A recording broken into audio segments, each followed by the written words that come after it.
Do you have anything that you feel the Holy Spirit has put on your heart that you want to say? You want to ask a question or make a comment?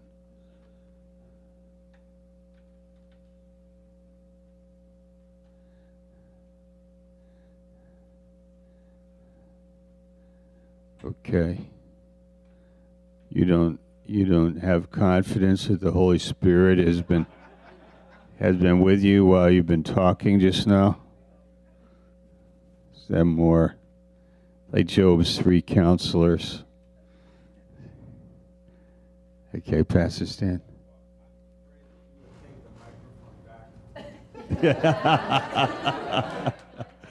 Yeah. Notice he's not going too far away either. We were talking about the wanting to see the fervency and worship happening, and how even like sometimes in Peru, I know sometimes I watch people in the songs, which they call the worship service. But I'm going, is anybody here worshiping God? And actually I've stopped the worship service and I said, okay, we're going to do something else because there's no worship happening. Yes. Yeah, we remember Pastor Stevens sometimes coming to the platform and rebuking the congregation and saying, don't let your mind wander in the worship.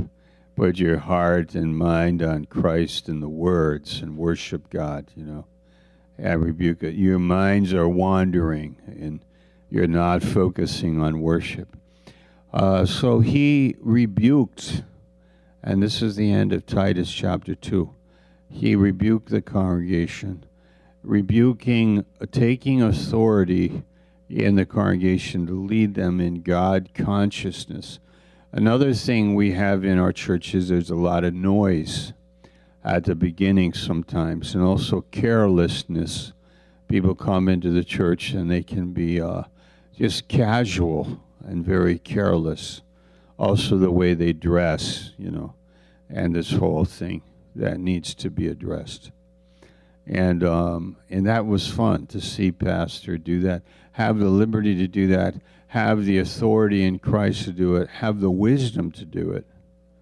Yeah. Anything about the personal life of the pastor? Because we really haven't talked much about that, Pastor Bjorn. Yeah, you want to use the mic?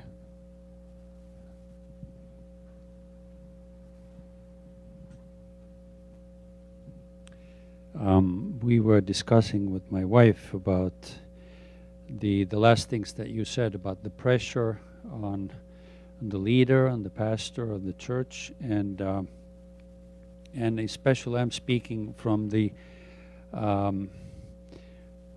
view of a local small church of 50 people, and I can see after 20-some years of leading the church that the continuous pressure on the leader is really a thing. It's real, and the future of the church, your own health, which is changing over the years, and then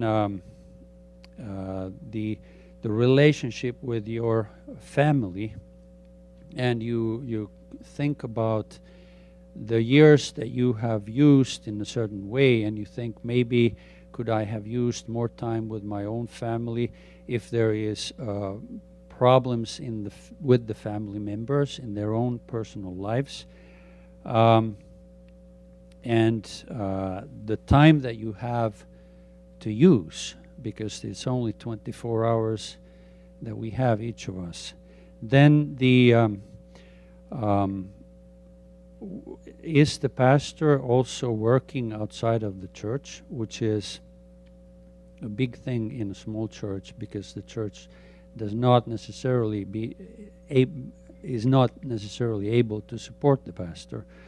So can he work like two works? He's leading the church. He's supporting himself and his family, which again creates pressures on the schedule of the pastor. So these are the things that we discussed. Well, I feel like totally in trouble right now. No, I mean, those are very realistic things that we realize that, you know, my daughter works at the hospital, and she told about a doctor who his son was graduating and going to another school, and the doctor said to my daughter just casually, like, imagine I've been working here, I've worked here through my son's childhood and teenage years and everything, and I hardly know him. And I've given myself to my work, and now it's like it's over.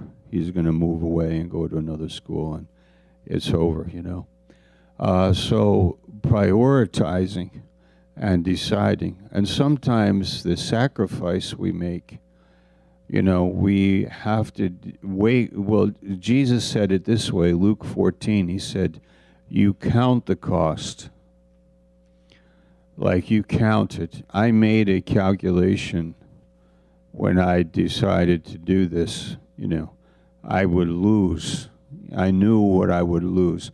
Like, these are the productive years of my life. Well, my productive years are basically over in one sense. In the world, when you're 40s and 50s, you're making your future secure. This is how it is in this country anyway.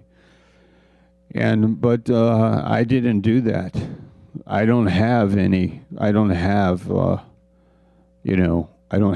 the security that maybe other people do. But I counted the cost. I knew that when I started, when I was 19 years old, and I decided to follow Christ.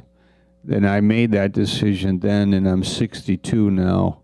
And I made that decision when I was 40 and 50 and 62. And I don't have there are no surprises here, because I did not build my life that way. And the good news is, my family, miraculously, well, they all live like within 4 miles. We all live within 3 or 4 miles of each other, and I have 4 children, 6 grandchildren, and we're all very close, and we're all in the same church, and we're all believers. I mean, that's a dream come true. That was amazing that happened, and it wasn't looking like it would be happening like that, but it did happen that way. So I have a good story, but not every Christian has a good story. I'm happy about counting the cost, saying this is what it will cost me, but I counted it, and so that later, when the trouble comes, I will say, I already made that calculation. I already realized that.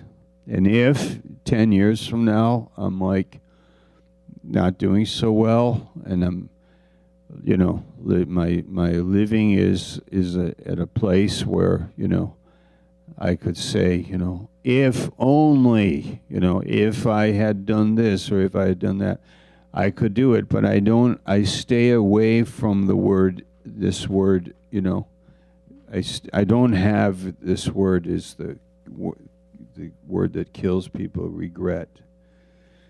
And it's really usually starts with the word if, If you, Jesus, if you had been here, my brother would not have died, in John 11.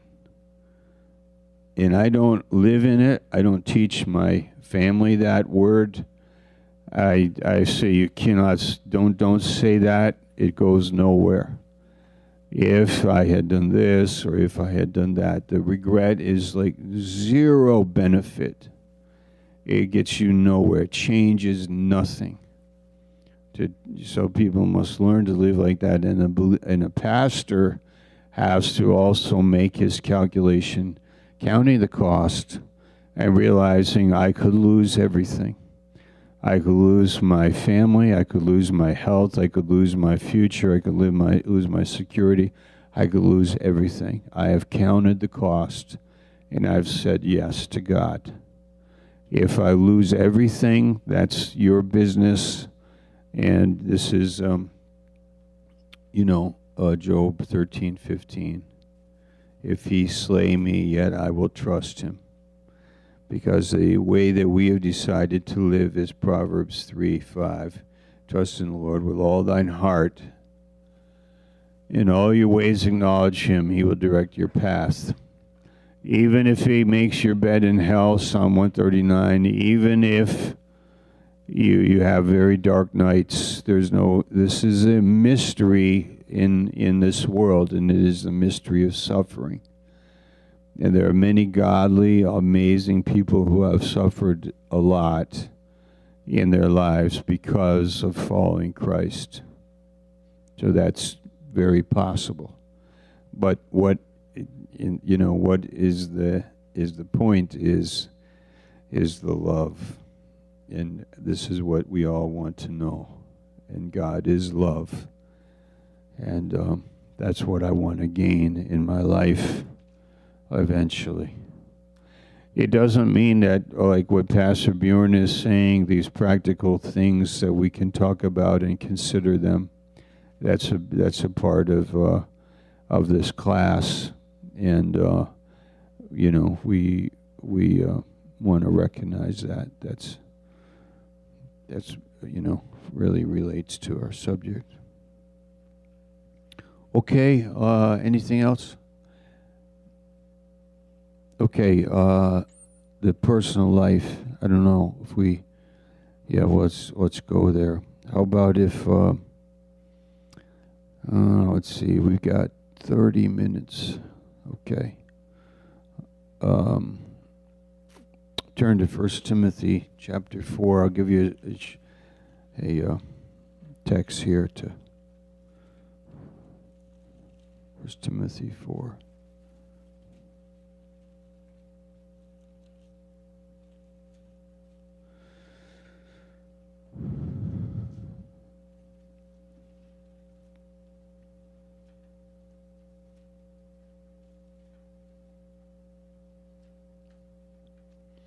Verse 12. This is a exercise for us. I think I'll have you do a little talking with each other again, but this is a man of one thing. Timothy was to be a man to be given wholly to the doctrine. Verse 12.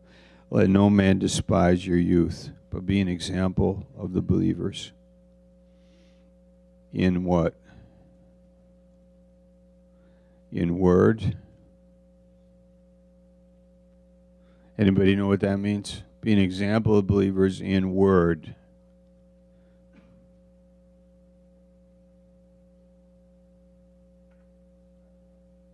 What? Speech, yeah. Conversation. What do you talk about? Here's a good point. When you have a rap session, is a conversation. Can you turn the rap? Turn the conversation. When people are with you, are you able to initiate a conversation, or are you only reacting to the conversation? Somebody says, I want to talk about baseball. So then you talk about baseball for a half hour. But can you initiate a conversation? You say, no, let's not talk about baseball. There's something more important that I have something on my heart that I'd like to talk about. And I want to talk about, about something deep in your heart. I met a man who had a deep problem, and he wouldn't tell me about it. And I'd like to talk about how there are people that have deep problems, they don't talk about them. And I'd like to talk about that subject. Like, can you initiate a conversation is a good question. And a conversation, can you turn the conversation? So this is chapter 4, verse 12. Be an example in conversation, in charity. And this is the love, in spirit, in faith, in purity.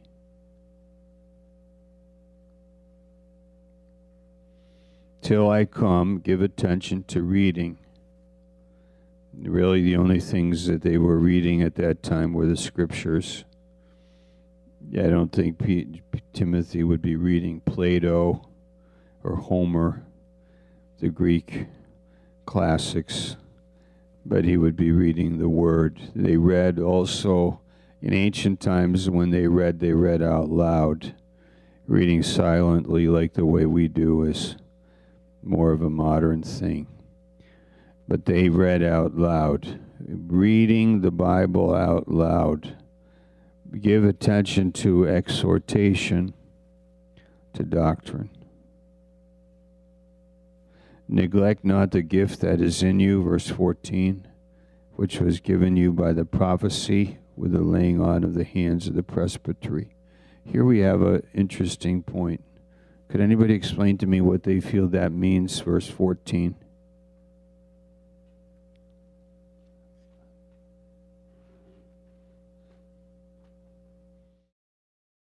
To be serious about our call. Okay, let's think about the most important days in your life. What's an important day in your life? What? The day you're born. Another one. The day you got saved. Another one. The day you got married. Another one. The day you had a child. Yeah? What? Today is a good day. The day of somebody died, maybe that you loved, the day your mother died or your father died, that may be an important day to you. But what's the one mentioned here? Ordination. Is that an important day to you? Is it an important day to you? Could it be that it is not important to somebody? Of course it could be, but Paul is saying to Timothy, do not neglect, right? Verse 14, neglect not the gift that is in you, which was given you by the prophecy with the laying on of the hands of the presbytery. Why? What is that important? The gift, you might say, is like, when did I get it? Right? Do I have it? Do I have it? Right? Why? What is this? It means these questions come, don't they? Do I have the gift? When did I get the gift? Timothy, you have it and don't neglect it. And also it came to you when we prophesied over you. That means we gave the word. We gave the word specifically regarding your calling and your ministry. And you're to be functioning in this, because Timothy's tendency was to withdraw. He had this timidity. Timothy was different from Titus, right? Timothy was more timid and Titus was more bold. I think Pastor Shabelli is more like Titus and I'm more like Timothy. And the news is that God can use both. If you're a little bit timid, you may be like Timothy, but you just live in your gift. And you do not neglect the gift.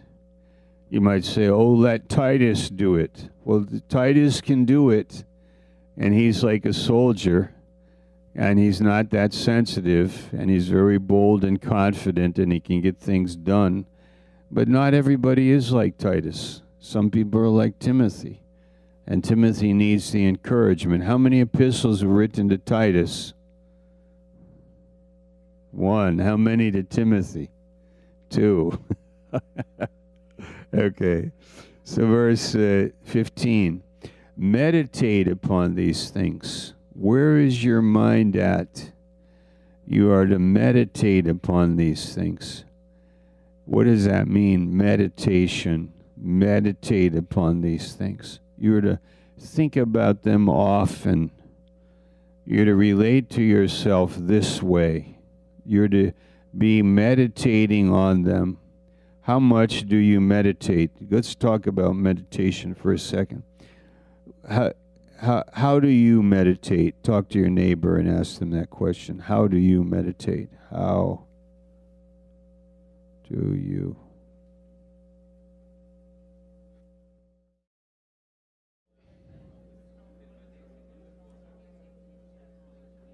Okay, anybody have how do you meditate? Let's agree on a few things. Number 1, does it take time? Does it take time to meditate? Can you watch TV while you're meditating? You know, what can you do at the same time when you're meditating? You can pray, do dishes, okay? You can do some things. There's an active part of meditation where I'm feeding my mind deliberately. I'm studying. How many of you study in the morning? How many of you study late at night? All right. Some many do both. Okay. You study in the morning, you study late at night. Any other study time? In the afternoon? Anyone? Okay. All right. You see you have a study time. Is it 1 hour? Is it a half hour, 20 minutes? Is it more than an hour? How many of you study more than an hour? 2 hours? More than 2 hours? Wow, 3 hours study. 3, really awesome. Every day? Wow, that's great. So there are men that in the ministry and pastor who used to teach us this, to study like 4 hours a day. This is like in the ministry of the word. And we did it. Actually, when I went to Finland, I loved living there because I just had a very simple life of studying and preaching, meditating, studying, reading, and preaching and evangelizing. And it was like amazing. My administration work was so little. Like I needed very few like meetings because our church was relatively small. So administration can use up a lot of time, but I feel the greatest privilege of the ministry is that you have time for study, for prayer, and for ministry to people. I just love it. I think it's incredible to be spending all of our, to spend our time for this. My wife and I sometimes talk about how little like we don't watch much, TV, and there's certain things we don't do. And it's not because it's wrong, it's just we don't have the time because our priorities are different, If you were to say to me, you can watch this movie or I can go in my garage and study, which is where I have my little study. I can go there and study. I mean, I would go and study because I like it. And, there's so many things to learn. And then also when you are able to share, I think that's part of the motivation, that you are able to share. So, does anybody have anything you want to say about meditation? It takes time. Rita?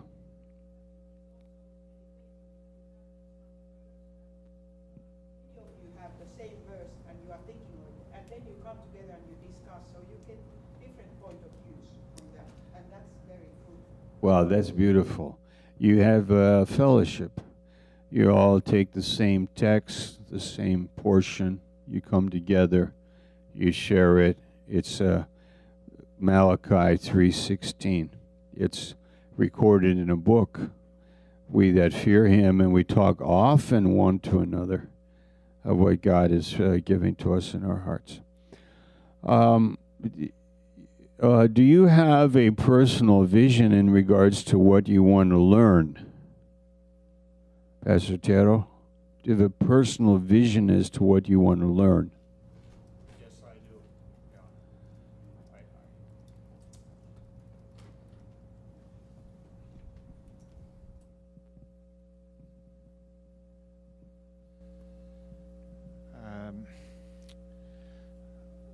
Maybe, yeah, I want to learn biblical languages so I can get really deep into the Bible, because I don't want to read the Bible the same way year after year. So I want to have a fresh look to the Bible, and so I'm going to start to study biblical Greek seriously next fall. So that's vision for the next year, and I'm not going beyond that. Let's see what God is doing with that.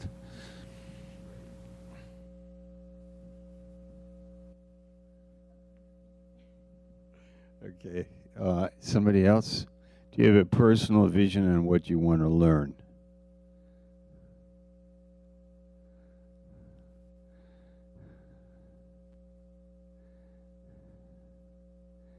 Okay, maybe I'm not communicating it because I think you do have, but this is the way I think of it. If I can go to the book of Hosea, this is for me. I take the book of Hosea and I just say, I'd like to learn the book of Hosea. So how will I do it? I'll read it 30 times. Okay. Have I read it 30 times? Maybe I have. But I mean this way. Right now, I just say, okay, I'll read it. I'll take some time and I'll read it over and over. Read it through very quickly. I'll read it through slowly. I'll go back and read it. I'll look at words that are interesting for me and I'll just study them. Then I have the book of Hosea generally in my mind. And I'll find myself like meditating on it and thinking about it. If I do that and multiply it 66 times, I've done it to every book of the Bible, right? That's what I want to do.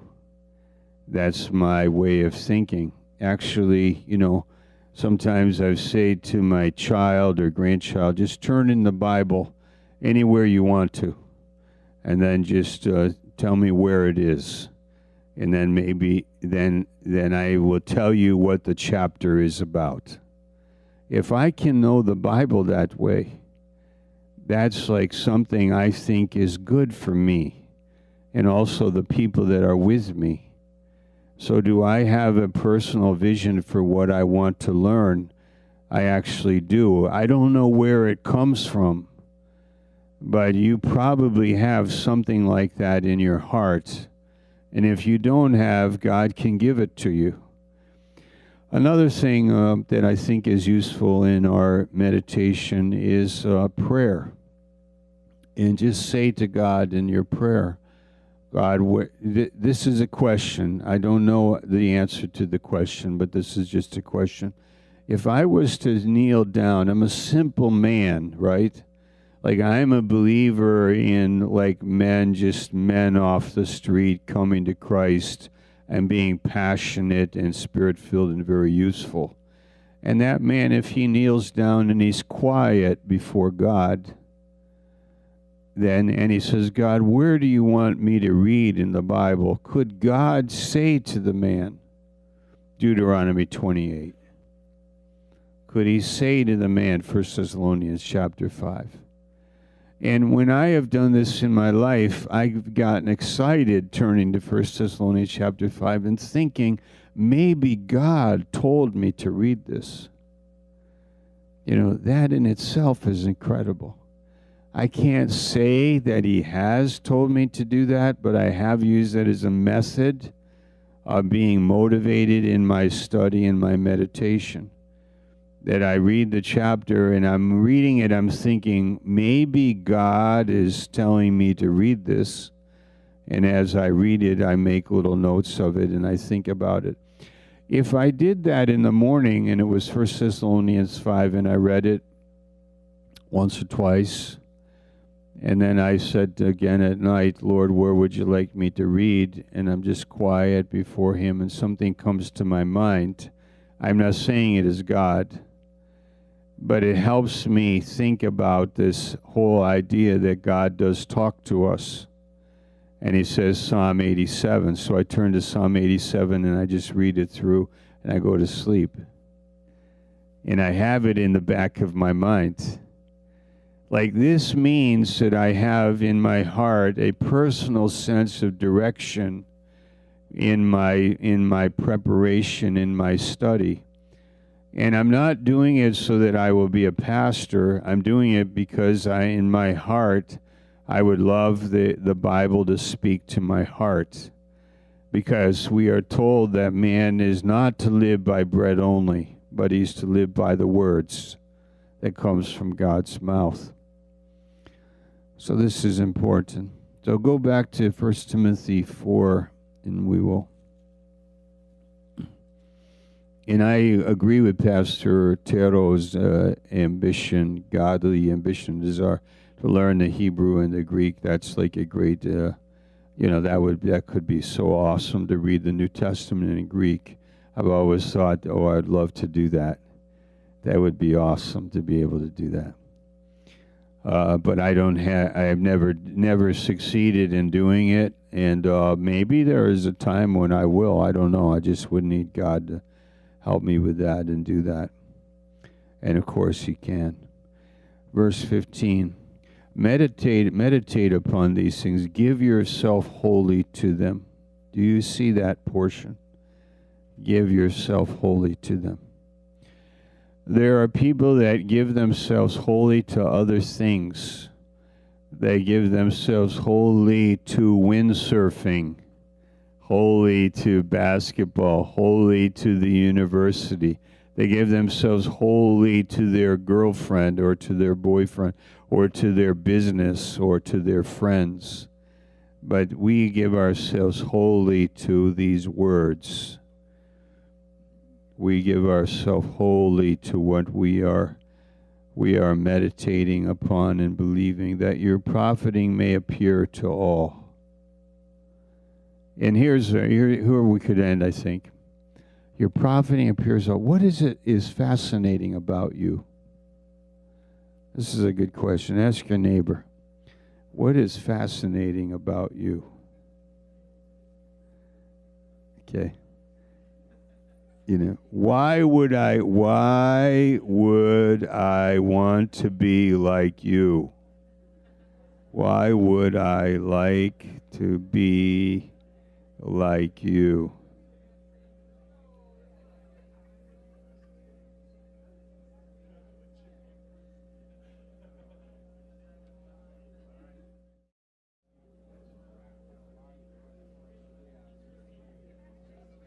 Okay. And why would I like to be like you? You throw out a word for me.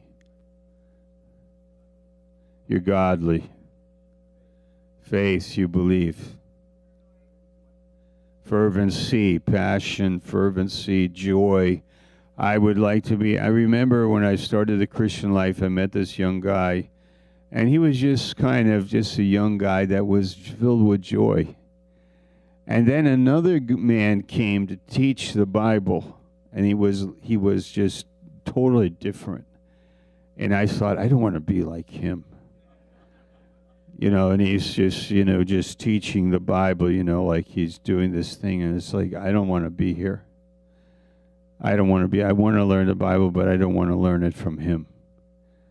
But this other guy with a guitar who's laughing and talking, and he's like free and edifying, that guy, I'd like to be like him. And Paul is saying, if you give yourself wholly to this, the Holy Spirit will use you, and you're profiting. This whole idea of this benefit that you have is going to appear to other people. And you're going to say, I want to be like, By the way, like we have a discussion going on in our ministry about our age a little bit and about our future, because like now our elders, like if you're an elder in our church and you're 50 years old, you're young, you're one of the young elders. And we have a growing number of like young people, like we have a lot, like 150 young men between the ages of 18 and 30 years of age. We have a lot of young men in our church, and one of the reasons why we have them is because our profiting appears to them. They recognize that, oh, they have something. They have the joy, they have the wisdom, they have the faith, they have the love, they have the integrity, they have the fruitfulness, and that's quite a miracle work of God, you know. That's amazing.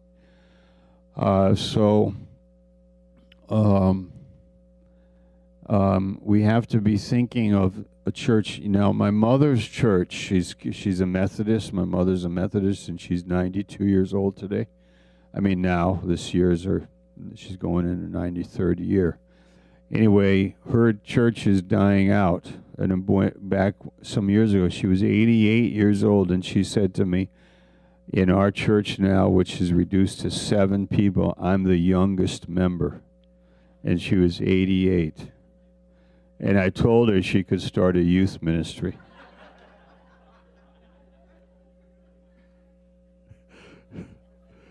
So that church closed its doors, and now those 7 people moved over to another Methodist congregation where there's 200 people. The same thing is happening. The people are dying out. The congregation is getting smaller. It's because they have lost their outreach. They've lost their joy, their passion for unsaved. The book of Acts, you know, the work of the Spirit. So this cannot happen to us in our churches. We have to be on the move. What is God doing with the young people? Commission the young people.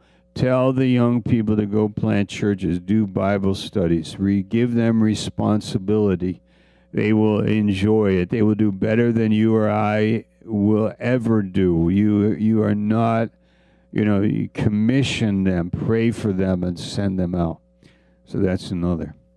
Okay, then verse 16. Take heed unto yourself, and this is where we started like 2 hours ago. Take heed unto yourself, but we never really got there. Take heed unto yourself. And this is, I need that more than anything. I need to take heed to myself and unto the doctrine. Continue in them. For in doing this, you shall save yourself and them that hear you. And this is an awesome responsibility. That people that hear you will benefit from your private life, your personal life, and take heed unto yourself. And that taking heed to yourself isn't you have to be overly careful about yourself. I'm not careful about myself. I'm more caring about me just being a happy, blessed, healthy, wholesome, interacting, always learning, flexible, firm, determined leader who is caring about others and the world of the unbelievers. If I do not care about the world of the unbelievers, then I should not be a pastor, because that's what God cares about. He cares about the unbeliever. That's who he cares about. That's why Jesus came. So you never lose your vision for outside the church, and if you have the vision for the outside of the church, you'll probably do a good job ministering people on the inside of the church. Okay. Thanks for being with me today. It was a great joy to be here today. You can go now. Go.